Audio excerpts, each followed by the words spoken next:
Have real wages fallen? Yes. Has the service quality in health and education declined? Yes. Is inequality getting worse? Yes. Is that migrants' fault? No. One for Mum, one for Dad, and one for the country. And there has never been a more exciting time to be an Australian. Budgets are about choices, Fran, and you show what you value through the choices you make. This is coal. Don't be afraid.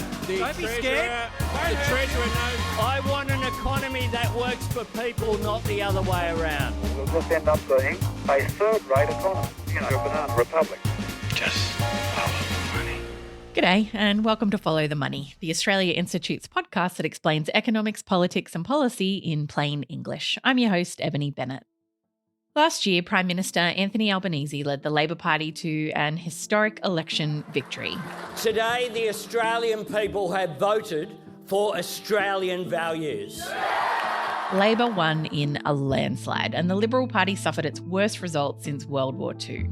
We cannot be a multicultural society. Iran's formerly Supreme Leader, Ayatollah Khamenei, is dead. President Trump is threatening Iran again. Writing online this morning, Trump said, quote, "A whole civilization will die tonight, never to be brought back again." I have my highest poll numbers that I've ever had. And, based on what I read, I guess I'm not allowed to run. So we'll see what happens. But the rise of one nation at home and crises multiplying abroad, the political environment has changed pretty dramatically since last May. And this week we're bringing you a conversation featuring Australia Institute co-CEO Dr. Richard Denniss and our Chief Political Analyst Amy Remeikis. Hosted by the Institute's Bill Browne, it was recorded live on Thursday the 9th of July as part of our webinar series.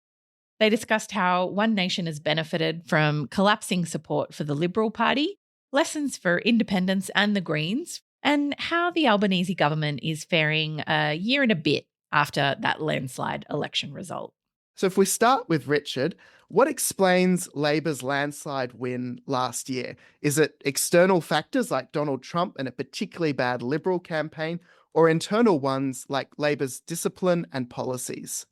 Look, in some sense, obviously, all of the above, but by far the dominant thing was Peter Dutton's incredible unpopularity combined with Donald Trump putting a spotlight on the similarities that people perceived between an unpopular Peter Dutton and in Australia, a very unpopular Donald Trump. And it's really interesting to reflect on the election, like a lot of people. I too thought a minority power sharing government might be a likely thing 6 months before the election, and certainly 3 months before the election. I didn't expect a Labor landslide, neither did Labor at that point. And there's obvious sort of proof points that not even Labor were thinking that. But what we should kind of reflect on is like 6 months before the election, 12 months before the election, Peter Dutton was ahead in the polls. The media were telling us, Labor better pivot to the right or the Liberals are going to win the election. When Trump became president, there was talk of a Trump bump for Peter Dutton and how Trump was going to be good for Dutton, whereas even the Liberal Party's own review made clear that Trump was probably a problem for them.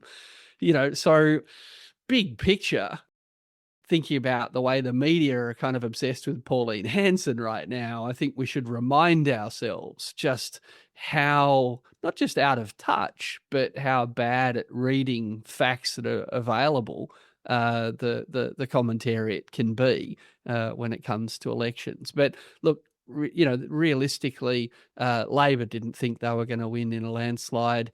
Labor discipline and focus led to that landslide. It would be absolutely wrong to suggest otherwise.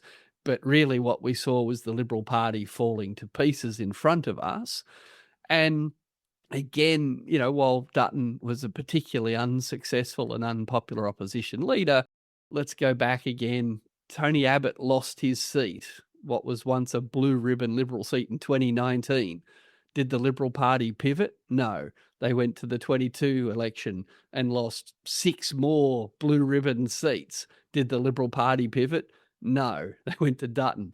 Dutton went to the 2025 election aping Donald Trump, Doge, chainsaw wielding, Musk references to cutting the public, like all of that. Like that wasn't just bad in 2025. That was bad in 2022. It was bad in 2019.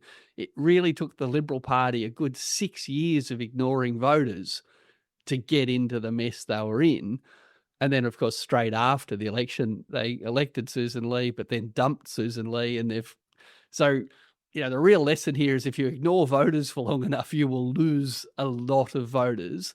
And the Labor Party has run a disciplined operation that has, if everyone around you's losing their head, you wind up the tallest person in the room. Well, Labor has really benefited from the Liberals chopping their own heads off. Amy, I wonder if you've got thoughts on that, and particularly, does Labor's discipline go too far? Is it at a point where it might be costing them? Yeah, no, I think I agree with Richard about what happened at the last election. It did hurt the Liberals more than they were willing to admit at the time, although now the dust has settled, they are more open about it, just how much aligning themselves with Donald Trump did damage them, because when it came to the crunch, Australians did not want to be America and did not want to see American-style policies in Australia. The Liberals did not have a policy plan. They did not have a platform going into the election. Labor did. It may not be as brave and bold as I would want it to be, but they had a plan and they stuck to it. And I think that this is a little bit inside baseball, but it really is the difference in the structure of the party's federal executives at the moment. Labor's federal executive under Paul Erickson is exceptionally disciplined. It is exceptionally strong in how it gets messages out. And it took control of that campaign. It tidied up Anthony Albanese's inability to sell a message. It gave him a message to sell and the words to say it. And Anthony Albanese, to his credit, did the work for the election and was ready. Peter Dutton did not have that. The Liberal Party's backrooms are an absolute mess. Their branches are a mess. Their executives are a mess. Their membership is a mess. It's essentially governing the Liberal Party through the Sky News studios. And I think that happens a lot more than people might realize in the public.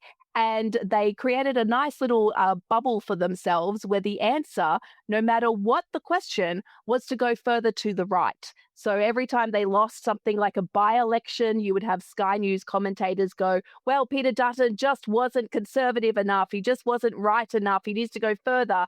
And they did that. And while you're playing the politics of grievance, that might work in the polls for a while, especially since Anthony Albanese and Labor's decrease in the polls came after the Voice referendum, which they lost.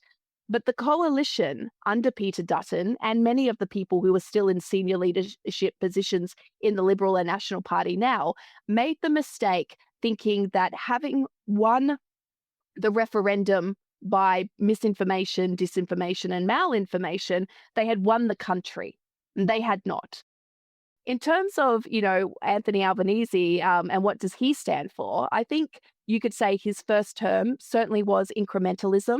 Richard and I often like to talk about this being a Labor government that does the least possible. So every single major reform outside of IR in its first term was the least possible it could do. It did the least possible on climate, did the least possible on fossil fuels. They do the least possible when it comes to donation reform, Bill, one of your expert areas. But I think they've had a scare. They've had a scare in the first part of this year where we've seen the rapid rise of One Nation. And we're starting to see a little bit more political bravery. Now, with a little bit more political bravery comes risk. And that risk has been that most of the mainstream media is set against them. we're seeing that play out with the capital gains tax debate that is currently happening in Australia. But so far, Labor has held its nerve. They passed the legislation pretty much as they put it forward. They did tidy up a couple of things that had been overlooked in the original legislation regarding widows and trusts and those sorts of things, but they've held their nerve. And the reason that they've held the nerve is because they are reading the portrait of Australia a little bit better than I think the polls or even, some of the media coverage would suggest. And they're looking at the demographics and they're going, well, you know what? We've had policies that have helped a particular generation in Australia. That generation no longer holds as much political power. We need to start pivoting to those who do. I think that the reason, though, that Labor isn't seeing as much success with some of this bravery as it might, and when you delve deep into the polls, you can see that the budget measures themselves actually are either popular or neutral. So people either support the changes that the government has made to CGT and housing taxes, or they just think whatever, they don't care. The government, though, is still suffering from a lack of being able to sell a message. And One Nation is an absolute expert at selling a message. And so what we're seeing at the moment is people responding to a policy they like, but policy doesn't win hearts and minds. So One Nation is benefiting because they are responding to the problem that people are seeing, and they're giving people someone to blame. It's the wrong people to blame, but they're still giving them someone to blame. And that's what Labor has to play catch up on. The coalition, they don't count. I don't think their vote has bottomed out yet. I think we're going to see the coalition continue to lose support, and they'll hold on to Angus Taylor because who the hell would want that job? But they're not going to see any sort of bounce because they don't know who they are. Amy mentioned the influence of the national executive of the Labor Party, and I was struck by that early this year when Prime Minister Albanese ruled out an increase in the size of Parliament and quite explicitly said, how would I explain to Paul Erickson if I threw all the different seats in disarray, if I threw out all the pre-selection plans and so on? I thought it was quite remarkable how explicitly he linked a policy decision to the interests of the Labor Party specifically, but also this administrative core. Richard, we heard there a pretty grim diagnosis for the Liberal Party. It seems to match what you were saying earlier. Is there a hope for the Liberal Party, and what direction might it take if it's going to improve its poor fortunes? Oh, look, of course there's a hope. And, Australia's a pretty conservative place, and I don't mean politically conservative. I mean, we kind of stick with things.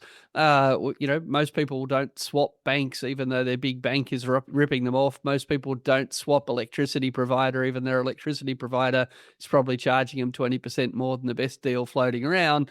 Australians are pretty conservative, leave things as they are kind of people. That's really what's keeping the Liberal Party afloat at the moment. It's a habit people have formed. It's a brand that people kind of associate with. But yeah, I'm with Amy. It's not obvious that it's bottomed out yet. Is there hope for the Liberals? Yeah, of course. But the reason I went back to 2019 is because they keep telling voters they're wrong. They keep saying, sure, we just lost a seat we thought was unlosable, but there must be reasons other than us for that.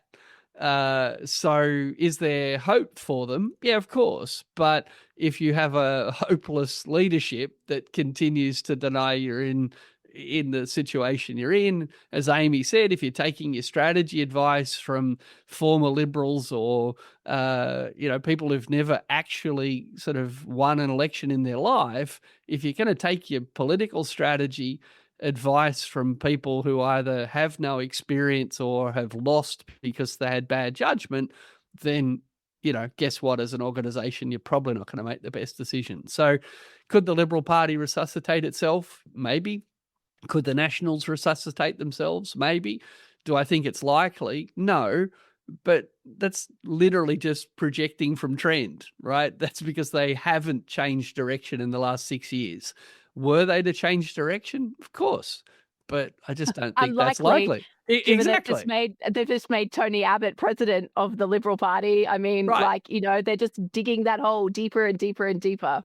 Exactly. So the guy that lost the unlosable seat of Warringah is now going to give them strategy advice on how to go forward.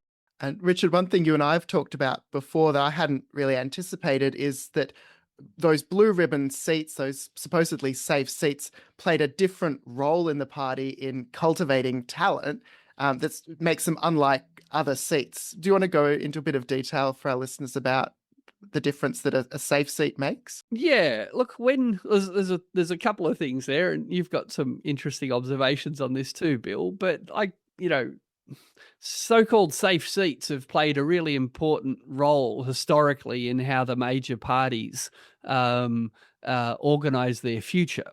And future leaders, future prime ministers, future treasurers actually have to win what were once thought of as safe seats, because everyone knew that it not just took years to kind of learn the art of politics before you were ready to be, opposition leader or prime minister, but you also didn't want to have your most talented big picture policy brains or political brains or whatever it was you thought they brought to the party.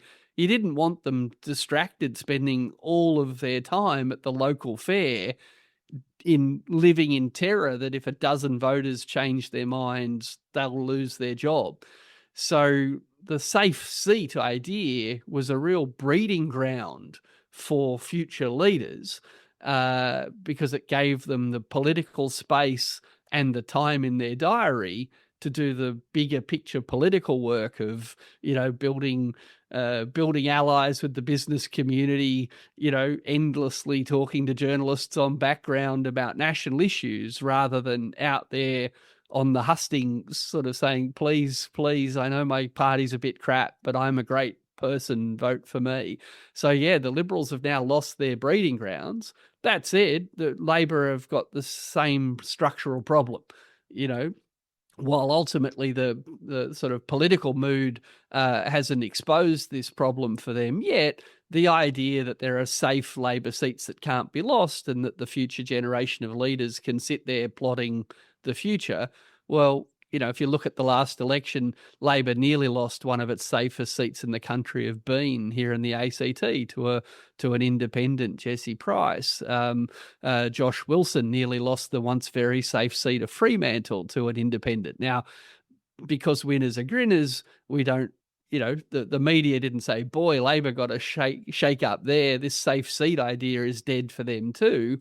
But a quick look at the AEC website will tell you that the safe seat idea is dead for them too. Yeah, it's generational too, right? If you are part of a generation that's never had anything to conserve, you're not going to go conservative as you go older, which is one of the truisms of Australian politics, which is also being proven false.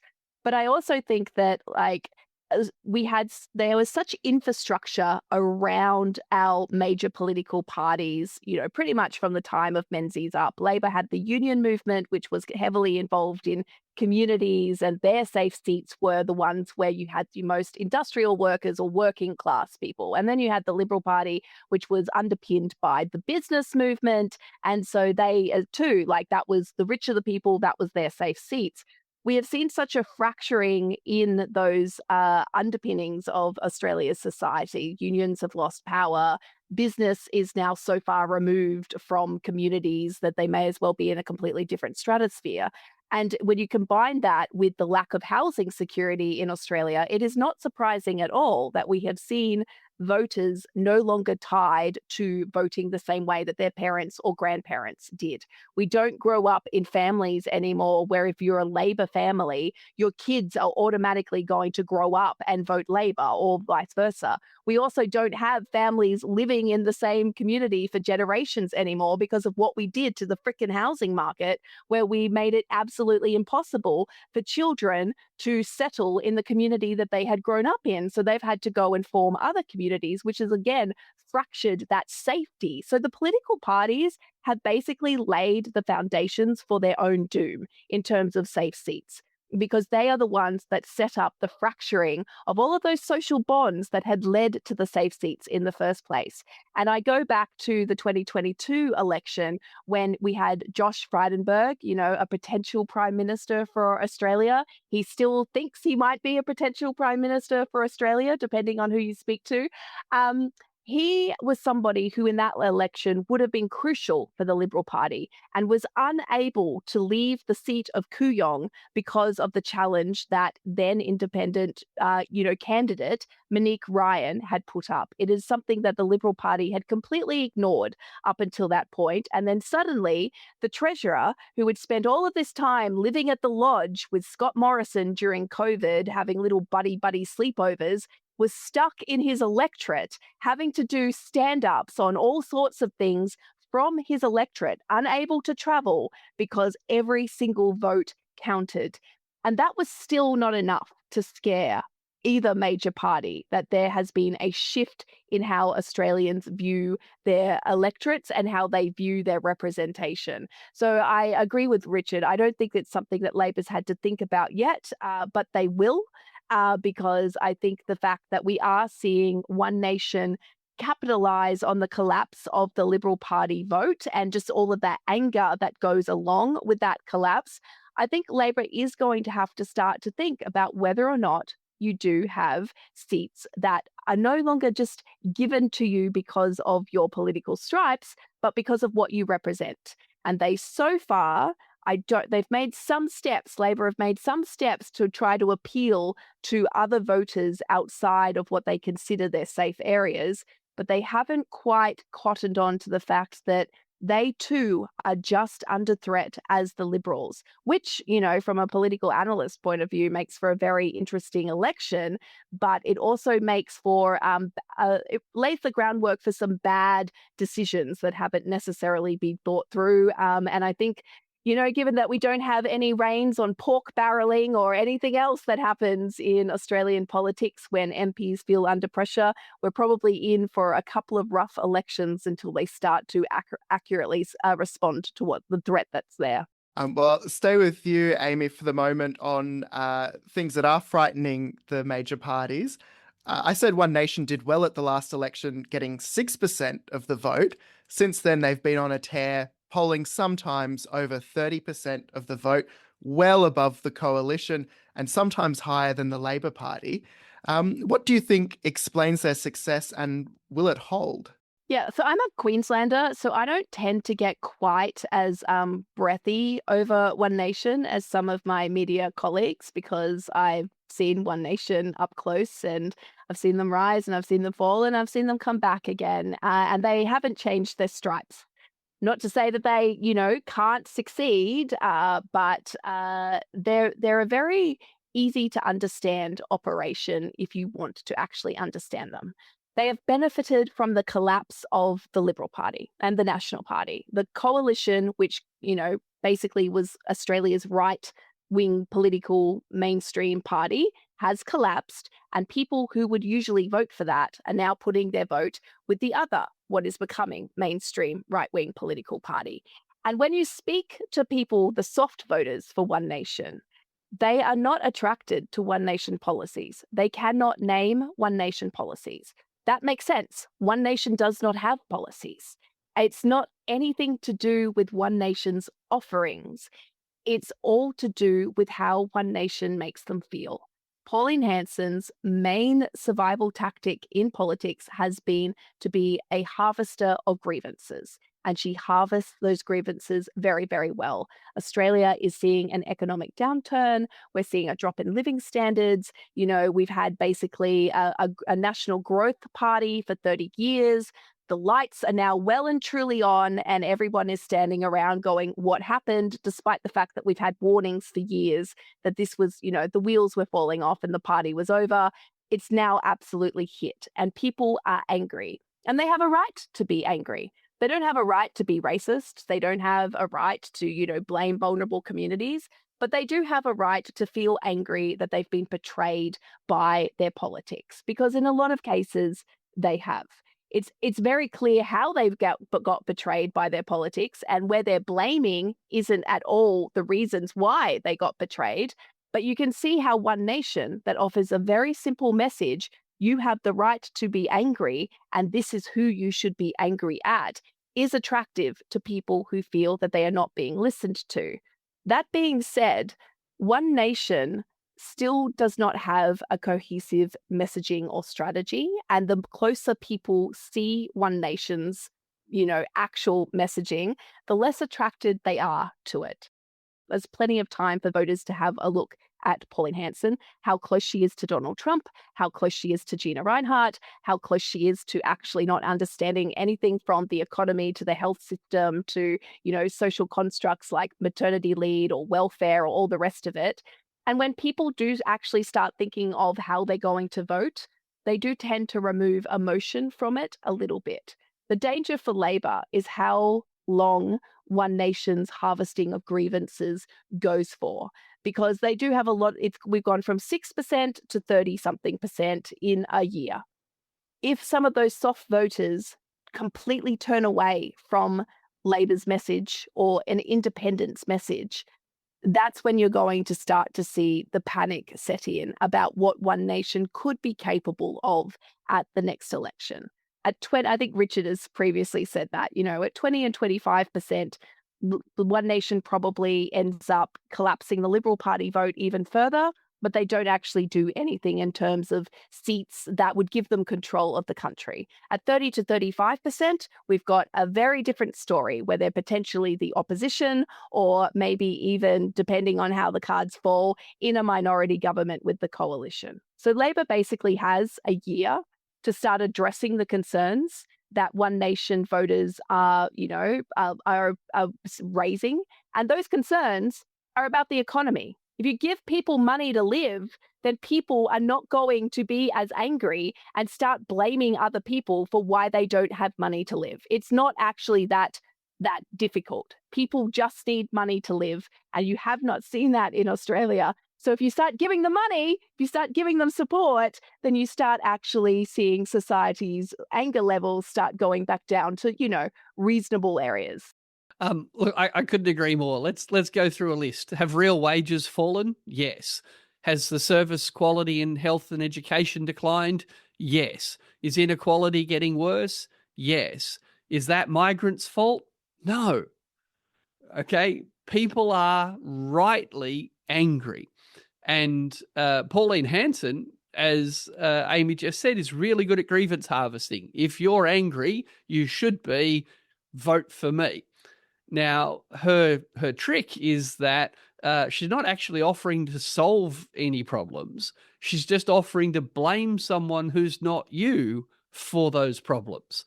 And historically, neither the Labor nor Liberal Party kind of wanted to admit, yeah, you're right, trickle-down economics didn't work. Yeah, you're right, real wages falling is part of our plan to control inflation. Yeah, you're right, we have deliberately cut taxes for wealthy people and spent less on health and education over the years. So in an environment where neither of the major parties would admit that these big structural issues are there, it's easy for an interloper like Hanson to show up and say, they won't even admit these problems exist. We all know these problems exist. And then she just sort of points to migrants and says it's them that are causing these problems.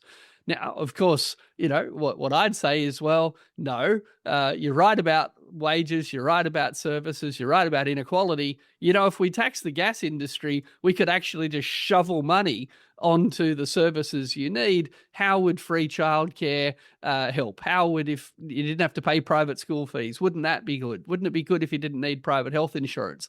So, there are actual causes to this rising inequality and these declining services. There are actual solutions. Hanson's getting a free ride admitting the problems without actually offering solutions. That's both the danger and the opportunity for Labor. The danger for Labor is they just keep pretending the problems aren't there and say, but if you vote for us, we'll get productivity growth up from 1.9 to 2.1%. And if you wait long enough, the benefits will trickle down. That game's over. Like, it never worked, but it worked when the alternative was the Liberals saying, no, vote for us, we'll get productivity growth up to 2.2%. Right? So in the world's most boring democratic battle, Labor and the Liberals could kind of grind out a victory. But now the public are like, actually, we're not buying that from either of you, but Hanson's selling at least an admission that the problems are real. So, yeah, the problem for Labor is that they keep trying to sell steady as she goes. Neoliberalism was about to work, just give it a bit more time. If they keep trying to sell that, I don't think they'll cut through at all. The reason that their housing policy has worked, both you're already seeing house prices fall and you're seeing their vote go up, is not because they promised some trickle-down benefits in 20 years' time. It's because they went, you're right, there's a problem, we changed a thing, here's a solution.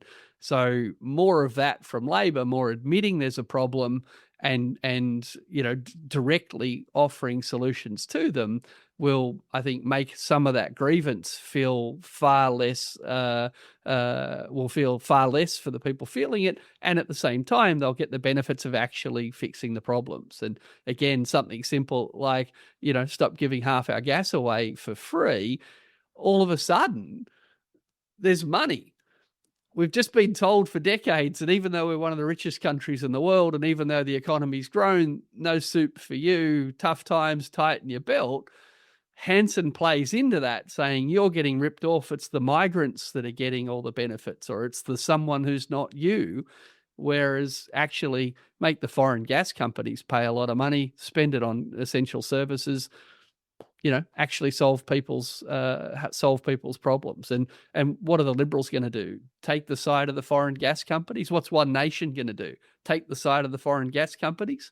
So, yeah, if Labor's willing to pull on these big levers, they can, literally do what most of the backbenchers thought they got into Parliament to do, solve people's problems, but they can really, cut the legs out from underneath their opponents.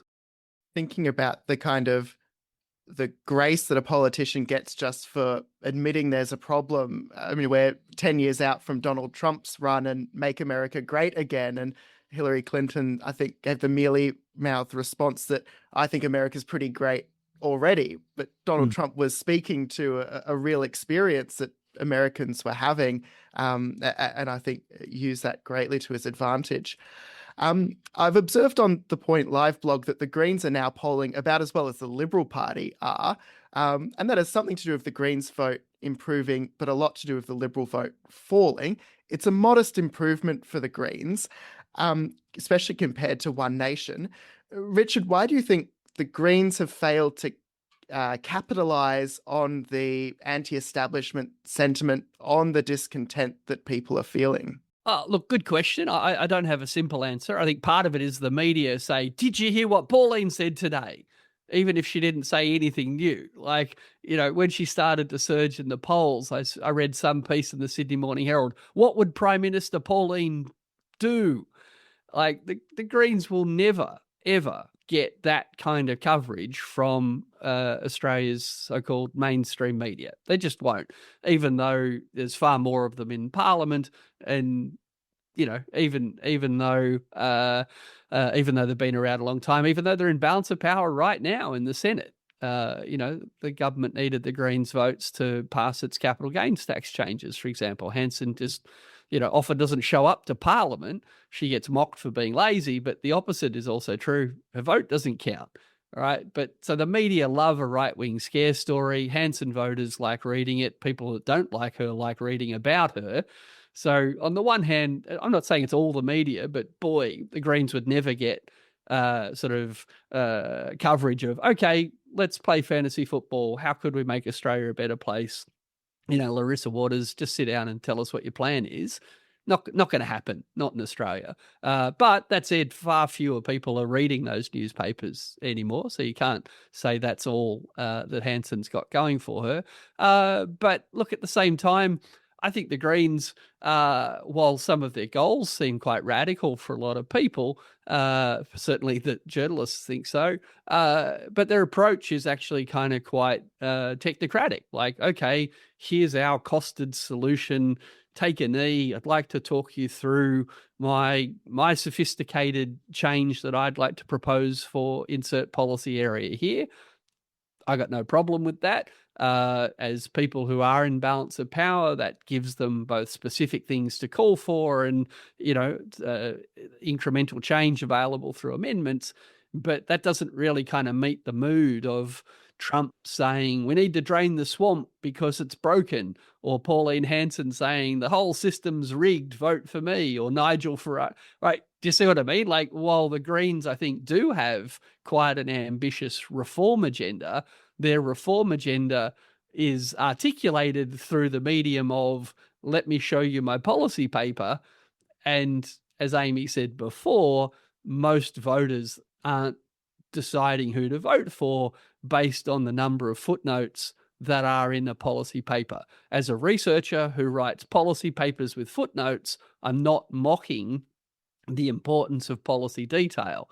But when you have been beaten around by the media for so long that you better get your decimal places right, Greens, or we won't take you seriously, the irony is now they're like, oh, look, here's one I prepared earlier. And everyone's like, I'm just having a feeling. Why can't you just validate my feeling? So, yeah, I don't know. I think it's a hard one for them. But in this environment, the fact that their vote's going up, not down, I don't think is trivial. And also, I wrote this straight after the last election. Their vote did fall a bit, but the number of seats fell a lot. And that's because in 2022, they went from 1 seat to 4. Now, I think they got a bit lucky winning 4 in 2022. And when their vote went back down to 1, it was like, wow, the Greens just lost nearly all their seats. It's like, yep, they're back to the number of seats that they've held for over a decade. Now, Adam Bant losing Melbourne was obviously a shock. Most people, including me, and I suspect Adam, didn't expect that. I'm not saying they had a good election, but the media coverage of it didn't really capture what happened. Albo won a very wide mandate that's very thin. As a landslide, it covered a lot of ground, but the mud's only an inch deep. The Greens had a very small swing against them, but lost a significant number of seats. And I think that's kind of messed with a few people's heads. Yeah, I saw a question in there just saying, could we see the rise of, left politics in Australia?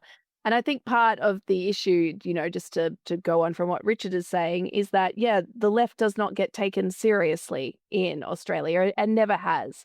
We do have quite a concentrated and conservative media space where the centre is wherever, the right says it is. And Pauline Hanson, she's dramatic and she gives a lot of drama and things. So she's taken quite seriously for someone who is an inch deep and a mile wide.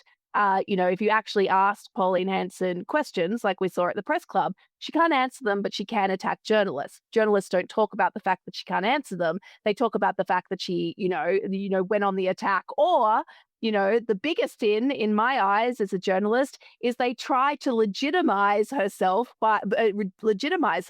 by proving how seriously they are in taking her and how civil they are being with her, which is exactly what we saw the press pack do with Donald Trump in the United States. And that didn't end particularly well for the United States press pack either. It's not going to work here. But it is the default where we tend to value access above and beyond in political journalism, actual discussion about policy. You can never be too conservative for Australian media. You certainly can be too progressive. That's where we'll leave the discussion with Richard, Amy and Bill. It was recorded live on Thursday, the 9th of July. To be notified of all our upcoming events and webinars, you can sign up to our newsletter via the link in the show notes. And if you want more from Richard, his latest Vantage Point essay is available for pre-order right now. In More Fool Me, How the Gas Industry Tricked Australia, Richard examines how big gas pulled off perhaps the greatest con in Australia's history. And he outlines the simple steps that we can take to fix this mess. You can pre-order it now for just $19.95 or subscribe to Vantage Point for just $64.95 to get 4 engaging essays every year. For a limited time only, pod listeners can use the code FOOLME, that's FOOLME, to receive a free copy of Richard's book Econobabble along with your Vantage Point subscription. Get yours now at australiainstitute.org.au/store or via the link in the show notes. Our theme music is by Jonathan McFeet from Pulse and Thrum, with additional music from Blue Dot Sessions. I'm your host, Ebony Bennett. Thanks for listening.